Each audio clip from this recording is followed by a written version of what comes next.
ન્યૂજર્સીના Franklin પાર્કમાં રહેતા ધ્રુવ પટેલની $9.10 મિલિયન કૌભાંડ આચરવાના આરોપમાં ધરપકડ કરવામાં આવી છે. પાર્સલ કાંડમાં સંડોવણી ધરાવતા ધ્રુવ પટેલ પર વાયર ફ્રોડ, મની લોન્ડરિંગ તેમજ ચોરીની રકમની હેરાફેરી કરવા સહિતના ફેડરલ ચાર્જીસ લગાવવામાં આવ્યા છે. વેસ્ટર્ન ડિસ્ટ્રિક્ટ ઓફ ન્યૂયોર્કની એટર્ની ઓફિસના જણાવ્યા અનુસાર ધ્રુવ પટેલ પર જે ચાર્જીસ લગાવવામાં આવ્યા છે તેમાં તેને 20 વર્ષ સુધીની જેલની સજા થઈ શકે છે. ધ્રુવ પટેલ સામે નોંધાવેલી ફરિયાદમાં જણાવ્યા અનુસાર આરોપી પાર્સલ કાંડનો ભોગ બનેલી ન્યૂયોર્કની એક વૃદ્ધા પાસેથી $5.67 લાખ ગોલ્ડ બાર્સથી ભરેલું પાર્સલ કલેક્ટ કરવા માટે ગયો હતો અને ત્યારે જ તેની ધરપકડ કરવામાં આવી હતી.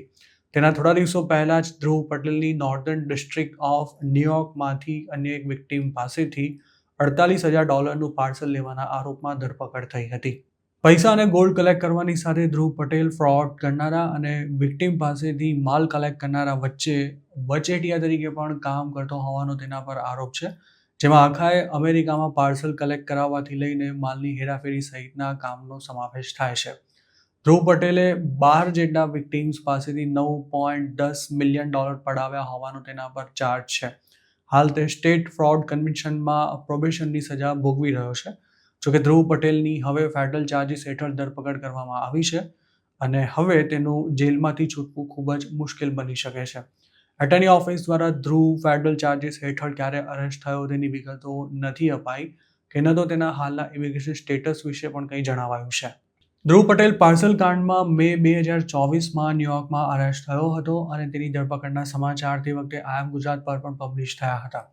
મે 13, 2024ના રોજ અરેસ્ટ થયેલા ધ્રુવને કોર્ટમાં હાજર કરાયા બાદ તેને ભવિષ્યમાં થનારી સુનાવણીમાં હાજર રહેવાની શરતે રિલીઝ કરી દેવામાં આવ્યો હતો. તે કેસમાં ધ્રુવ પર $1,000થી વધુની રકમની ચોરીનો 3rd ડિગ્રી ફેલોની તેમજ 2nd ડિગ્રી મિસડિમેનર હેટ ક્રાઇમનો ચાર્જ લગાવાયો હતો. 2024માં પોલીસ કસ્ટડીમાંથી બહાર આવ્યા બાદ ધ્રુવે ફરી આ જ ધંધો શરૂ કરી દીધો હોવાનું પણ મનાઈ રહ્યું છે. જોકે હાલ જો તે યુએસ સિટીઝન નહીં હોય તો હવે તેને ઇન્ડિયા પાછા આવવું પડશે. ધ્રુવ પર જે ચાર્જીસ લગાવવામાં આવ્યા છે તેમાં ભલે મહત્તમ 20 વર્ષની સજાની જોગવાઈ હોય, પરંતુ તેટલી સજા ભાગ્યે જ કોઈને થતી હોય છે અને કસૂરવારે જેટલી રકમની ઠગાઈ કરી હોય તેને પરત ચૂકવી દેવાનો કોર્ટ આદેશ કરતી હોય છે, પરંતુ ભાગ્યે જ કોઈ કૌભાંડી પોતાની હરામની કમાણી પાછી આપવા માટે તૈયાર થતો હોય છે. આવી તમામ કમાણીનો પહેલેથી જ વહીવટ થઈ જતો હોવાથી FBI જેવી એજન્સી પણ આરોપી પાસેથી કોઈ ખાસ મુદ્દા માલ નથી કઢાવી શકતી.